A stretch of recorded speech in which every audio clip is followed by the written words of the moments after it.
సిద్ధాంతాలను విలువలను ఎంతో గౌరవిస్తారు. అందుకే చాలా పరిస్థితుల్లో ఆయన మేము చేసిన పోరాటంలో ఆయన పాల్గొంచుకున్నారు.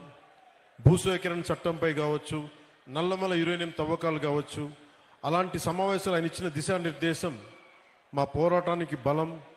ఇటీవల గత ప్రభుత్వాలు ఉన్నప్పుడు రాజధానుల ఆలోచనపై న్యాయపరమైన అంశాలను చాలా నిర్మోహమాటంగా నిక్కచ్చిగా చెప్పారు. ఆయన ధైర్యం, ఆయన నిబద్ధత, ఆయన విలువలతో కూడిన రాజకీయం, ఇవన్నీ జనసేన లక్ష్యాలు. యువ న్యాయవాదులకు, ప్రజానాయకత్వానికి, రాజ్యాంగాన్ని కాపాడాల్సిన అవసరాన్ని ఆయన నిరంతరం గుర్తు చేస్తారు.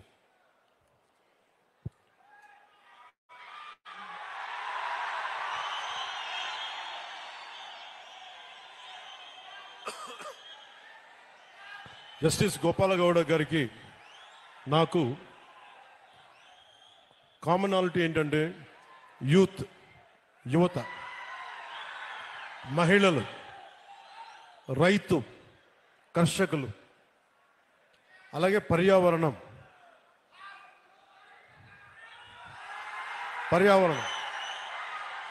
ఇవన్నీ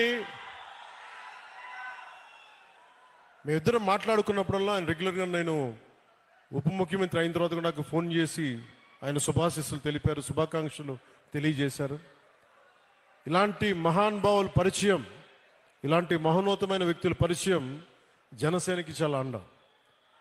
నాకేం అవసరం లేదు, మన భవిష్యత్తు కోసం, మన బిడ్డల భవిష్యత్తు కోసం, మీ తరాల భవిష్యత్తు కోసం.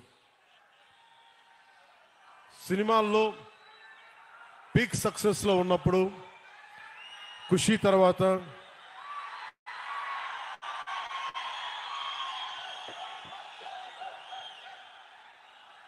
నేను ఒకటే ఆలోచించాను. సినిమాల్లో మాట్లాడటం ఒక విధానం అయితే 2-3 గంటలు ఎంటర్టైన్మెంట్ అయిపోద్ది. కానీ ఆ స్ఫూర్తి జీవితంలో తీసుకుంటే ఎలా ఉంటుందని 2000 ఆలోచిస్తే ఈరోజు కొద్దిగా ఫలితం చూస్తున్నాం. ఆ ఫలితం, ఆ థాట్ వెనక, ఆలోచన వెనక ముఖ్య ఉద్దేశం భారతదేశంలోని యువతకి, మన దక్షిణ భారతంలోని యువతకి మనం ఎంత నిలబడగలం, ఆ ఒక్క ఆలోచనే నన్ను రాజకీయాల్లోకి పట్టుకొచ్చింది. అలా రాజకీయాల్లోకి వచ్చినప్పుడు గోపాల్ గౌడ గారు లాంటి వ్యక్తులు నిరాశ నిస్పృహతో ఉన్నప్పుడు, ఓడిపోయినప్పుడు నా భుజం తట్టి నువ్వు బలంగా ఉండు, మంచి రోజులు వస్తాయని చెప్పిన బలమైన వ్యక్తి నాకు.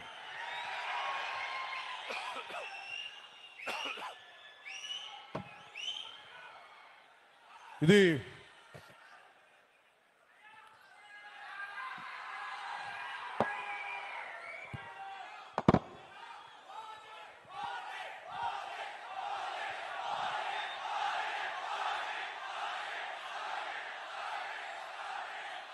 ఈ సందర్భంలో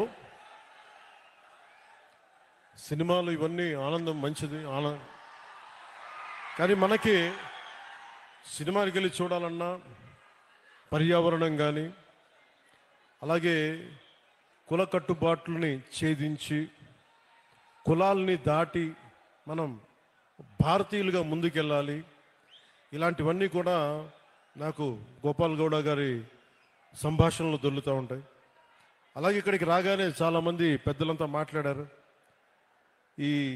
ఇక్కడ మనకి నీటి సమస్య ఉందని.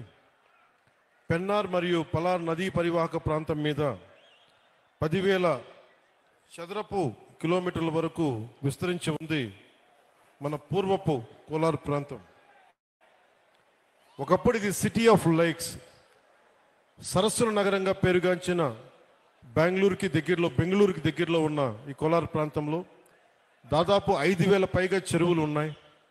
ఈ ప్రాంతం మన దక్షిణాసియా ఖండంలోనే ఎక్కువగా సరస్సులు, చెరువులు కలిగి ఉన్న ప్రాంతం. ఇది మన పూర్వీకులు, మధ్యయుగ పాలకులు నీటి సంరక్షణ, నీటి పరివాహక నిర్వహణ వారికి ఉన్న అపార విజ్ఞానానికి నిదర్శనం.